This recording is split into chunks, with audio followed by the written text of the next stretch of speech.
Two Chairs No Waiting, episode number 275. The Many Parts of Floyd the Barber, Howard McNear. Two Chairs No Waiting is brought to you each week by the fine folks over at Weaver's Department Store. Drop by over at Weaver's and check out all the amazing Mayberry things they've got there. T-shirts, games, books. If it's Mayberry, they have it over at weaversdepartmentstore.com, so go check it out. weaversdepartmentstore.com. Two Chairs No Waiting is also brought to you by donations from listeners like you. And tonight's executive producer is Jim Clark. Jim Clark, because he is the man, the myth, the legend, the presiding goober of the Andy Griffith Show Rio and Watchers Club himself, Jim Clark. Hello, everybody. I'm Alan Newsom, your host for Two Chairs No Waiting, and thank you for being with me here in Mayberry. It's always great to be able to spend some time with you right here in Mayberry each week. Last week we did a current issue of the E-Bullet as our podcast episode. Tonight we're going to be talking about an article that was written by Jim Clark back in June 1st, 1992 in the original version, the paper version. That's it. It's shaking. You can hear the paper version of the Bullet, because there is a great article in this particular issue from June 1st, 1992, and it's called Howard McNear, The Many Parts of Floyd the Barber. So I hope you guys are going to enjoy this. This ought to be an amazing trip down memory lane as we get to visit with Floyd and find out a little bit more about him. So I hope you guys are going to enjoy this.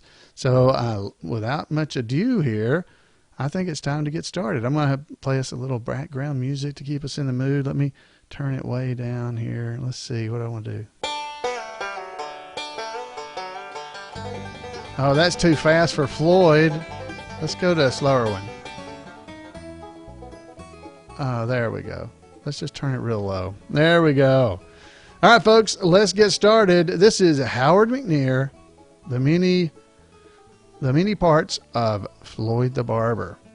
Okay, so let's enjoy ourselves and have a good time as we go. So here he is. On January 27th, 1905, few people yet knew who Calvin Coolidge was, and Mark Twain was living for the return of Halley's Comet in 5 years. But on that fine Friday, a true star was born on Hope Street in Los Angeles, California. His name was Howard Tarbell McNear, Mayberry's beloved Floyd the Barber. Through him, Calvin Coolidge and Mark Twain one day would become one and the same. Howard, whose father was an architect and bank vault engineer, was the third of four McNear brothers. He remembered himself as a quiet child in the days when Los Angeles itself was still a quiet little town. Quote, as a young fellow, I was painfully shy, and I still am shy, he told Los Angeles Times writers Hedda Hopper in 1960. I really feel perfectly at home only when I'm on stage. Meeting people is far harder for me than being behind the floodlights. Perhaps that's because I can feel I'm someone else when I'm acting. Howard received his stage training at Marta Ottman School of Theater in the 1920s. He then joined the San Diego's famed Savoy Players in 1927 for the production of Lightning, in which he played a lawyer. Howard quickly became one of the most celebrated leading men of the company in the early 30s. Indeed, he was well liked as he was well known. A news report from the period described his range of characters as, quote, anything from old men, heavy lovers, double-dyed deceivers, college boys, mother sons, serious leading men, and also not so important leads. Among the most noted of his Savoy performances were lead roles in The Fall Guy, Freddie, and White Cargo. He received unabashedly raved reviews from critics and wild applause from audiences for his portrayal of the insane Renfield in Dracula. Can you see that? Is Floyd playing that? Wouldn't that be awesome? Him playing that? All right, so let's see. The let's get back to the story. It was through his work as Savoy that he met Helen Spatz, a successful model who had also earned numerous pageant titles, such as Miss Santa Monica and Miss Venice. No doubt Floyd would have crowned her Miss Mayberry too. And then held her with the Miss Mayberry song. Helen and Howard were married on January 14th, 1935. Howard continued his work in theater. When the United States entered the World War II in 1941, Howard joined the Army Corps, specializing in communications and broadcasting. Following his stint in the service, he and Helen adopted a son, Kit McNear, in August 1944. Howard resumed his work on stage and also in radio, which eventually spurred him to Hollywood. He's remembered by legions of radio buffs for classic portrayals in Lum and Abner skits, playing characters ranging from robbers and an exterminator to detective. He is reputed to have had a voice in just about every major radio drama of the period. By far, Howard's best-known radio work was as Doc on Gunsmoke from 1952 to 1961. The show was critically acclaimed and enormously popular nationwide. The talented cast also included Parley Bear, Mayberry's Mayor Stoner, as Chester. Parley and Howard quickly built a close relationship and friendship which would last a lifetime. Ironically, although both actors were in numerous The Andy Griffith Show episodes, they appeared in only a couple of the same episodes. No doubt Howard would have made a smooth transition to the TV version of Gunsmoke, which began in 1955, but the radio cast was like a family, and they insisted that CBS TV use all of them or none of them in the televised Gunsmoke. And when James Arnaz was cast for TV's Matt Dillon instead of radio's William Conrad, who was Matt Dillon on the radio, the rest of the radio cast stuck to their guns and dodged the TV stage. The radio Gunsmoke continued for 6 more successful years. Throughout the 1950s and early 60s, before his days of Mayberry barbering, Howard established his TV credentials with an impressive list of appearances, and they included 2 episodes of December Bride and an I Love Lucy episode in 1956. He played a plumber on the George Burns and Gracie Allen show. He was in the George Sanders Mystery Theater and the Slits Playhouse of Stars in 1957. He was in an episode of The Bachelor Father in 1958 and a Peter Gunn episode in 59. And he was also in an episode of Maverick and Have Gun Will Travel in 1960. He was a regular on many other programs and appeared from time to time. His 1960s credits included The Many Lives of Dobie Gillis, Leave It to Beaver as a barber, named Andy, by the way. I'll throw that in for free. The Wide Country, and Please Don't Eat the Daisies. He was in a couple of superlative episodes of The Twilight Zone as well. Plus, he did voices for the Jetsons, and he even did an episode of Gunsmoke, but not as Doc. He had a supporting role in the TV production of The Man Who Thought for Himself, which also starred Steve Allen and Dan Toblin, who played Gentleman Dan Caldwell on the Andy Griffith Show.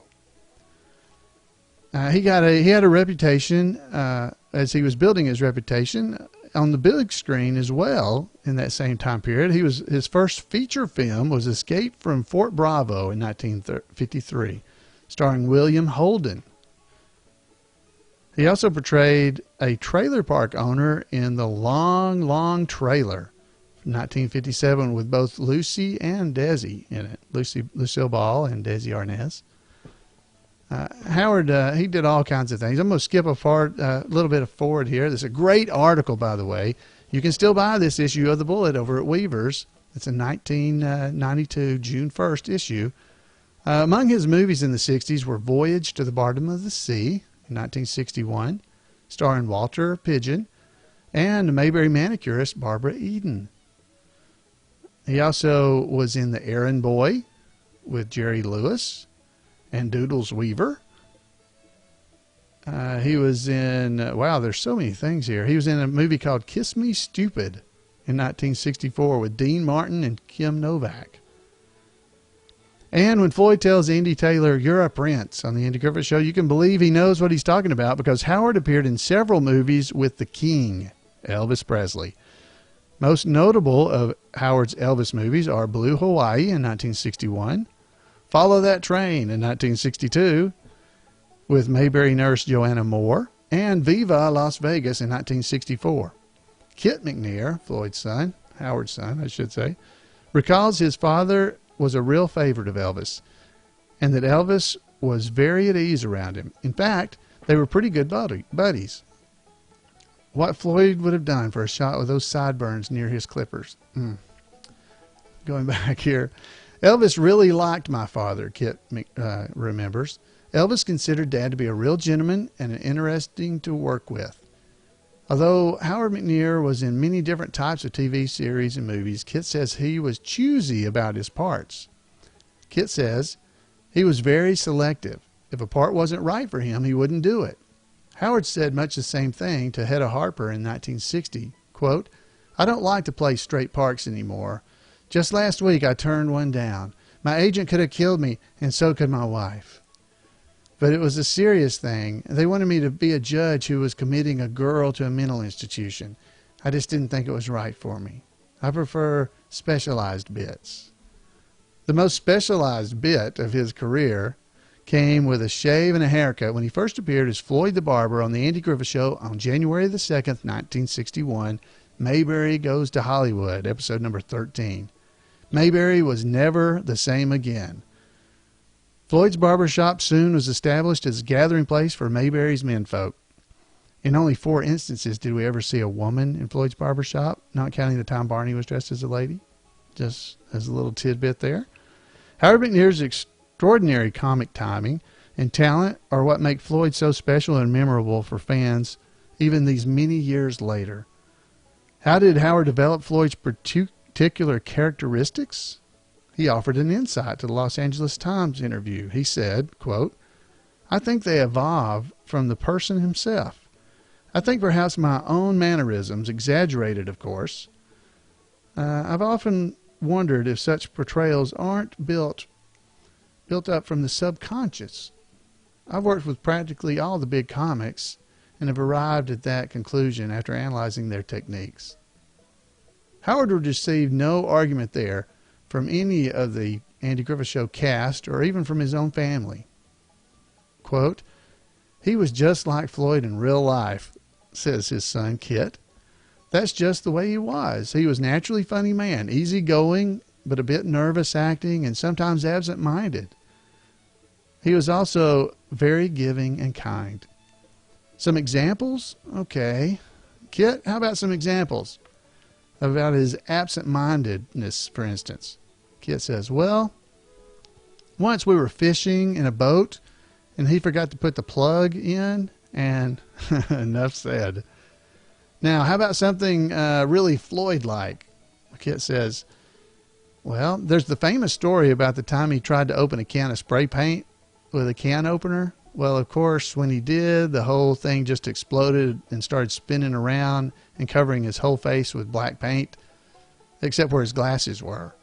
My mother rushed in and said, 'Howard, what have you done?' And what could he say? That was just the way he was." Kit fondly recalls how his father, who really didn't have any traditional hobbies beyond acting, would nevertheless insist on going in a boat with Kit, who loved all kinds of outdoor sports and activities, especially fishing. Kit says, "Out of his devotion to me and knowing how much being on the ocean meant to me, he would take his grips along and read in the boat, often getting seasick. But he still did it, not just once or twice, but for years. I'll always remember that. He knew that was what I liked most." Today, Kit is involved in a variety of fishing education projects through his sports fishing seminars company. Another example of his father's kindness and devotion to his son, Kit remembers how they would go to shooting range out shooting guns sometimes. Howard didn't mind shooting at targets, but he didn't like to shoot animals. So Kit says, we'd go to shoot rabbits, and he'd be feeding them vegetables while I was trying to shoot them. But he was there with me, end quote. Didn't Howard have any pet peeves or anything at all? Anything that would get him all riled? Kit remembers only one flaw. Quote, well, driving a car, if somebody was going really slow or not doing something that he was supposed to do, he'd get really impatient and frustrated, but not really upset. End quote. Well, that's close enough. Kit is pleased that his father today is recognized and enjoyed by entertainers and fans alike for his inspired portrayal of Floyd, bringing up Howard's name among any of the other cast members from the show, and they'll find enough kind words to say about what a pleasure it was to work with him. Likewise, Kit says he was very content and happy in the role. Everybody seemed to enjoy themselves. A lot of friends just going to work, not high pressure, and they were friendly to Mom and me.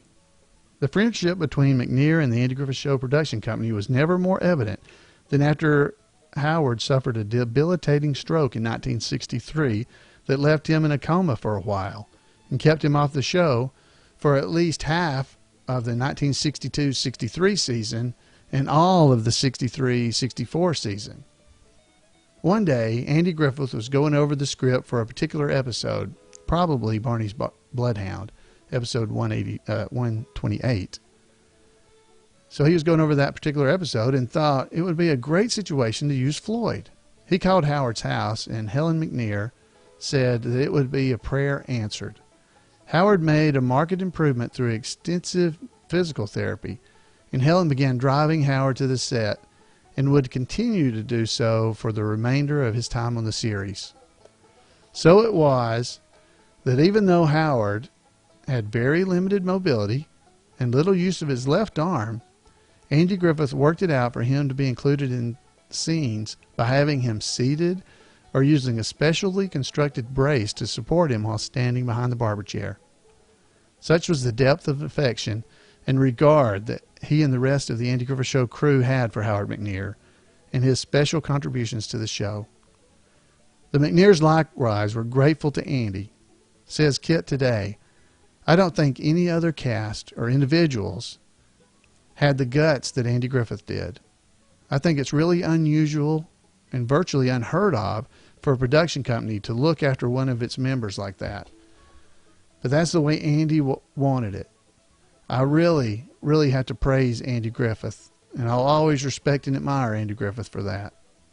Howard, in fact, went on to create some of the most memorable Floyd moments after the stroke.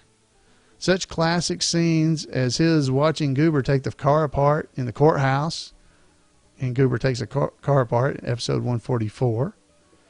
Witnessing the Count at work in the back. He's here in this room, right in this room. That was from episode number 142, 3 Wishes for Opie. And visiting on the front of the barbershop and talking with Andy in the guest house, episode 151, are among some of the pearls of just the first season after his return. Gradually, though, Howard's post-stroke condition began to worsen. Though his mind was still razor sharp, his speech began to deteriorate, and he became frustrated by the difficulty he had delivering his lines. One of the greatest admirers is cast member Jack Dotson.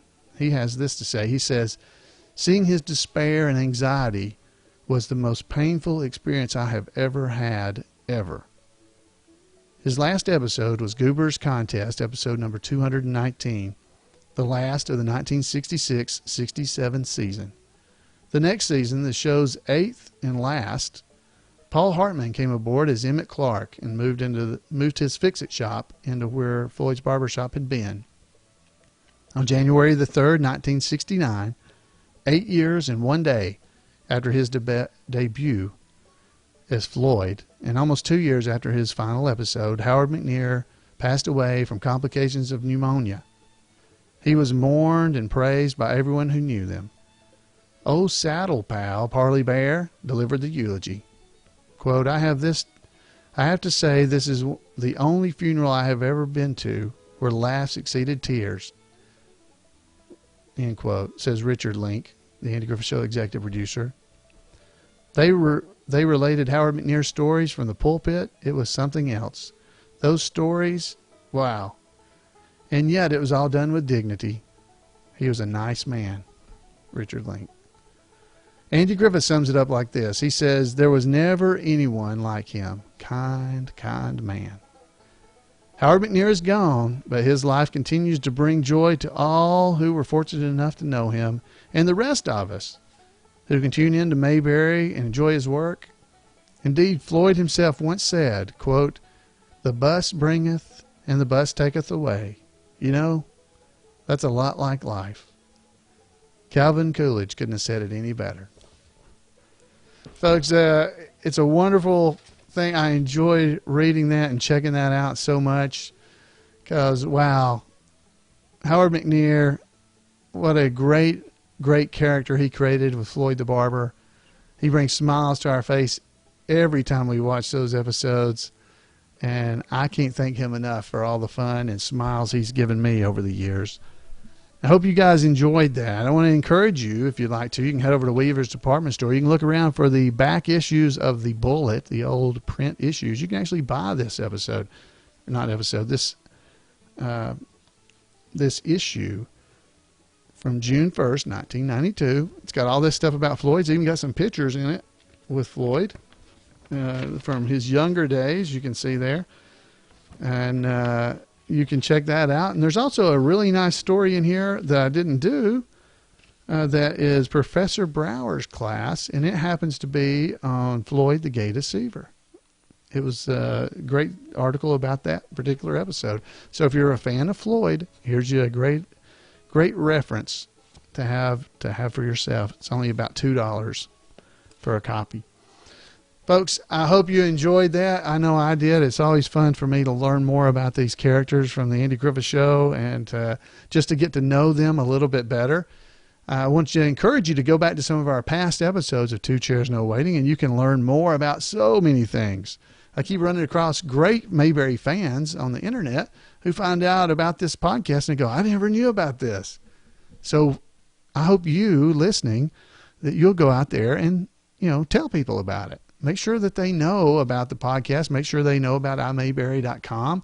Make sure they know about the Bullet and the e-Bullet and all these opportunities that fans of the Andy Griffith Show have that are on the internet that they can enjoy and connect, like at iMayberry Community, with other fans of the Andy Griffith Show. We got to spread the word. We got to get it out there because there's a lot of us, and there's a lot of them, a lot of other Mayberry fans out there that don't even know that all this stuff's available to them. So I want to encourage you to head out this next week and find somebody to tell about it, because there's got to be somebody that is a big Andy Griffith fan that may have no idea about all this stuff that's out here.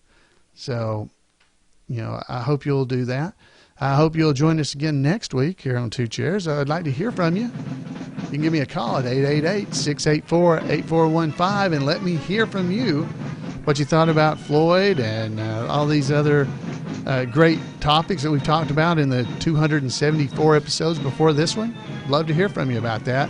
So call me, 888-684-8415, or you can email me at floyd@imayberry.com. Drop by our website, twochairsnowaiting.com. Leave comments there.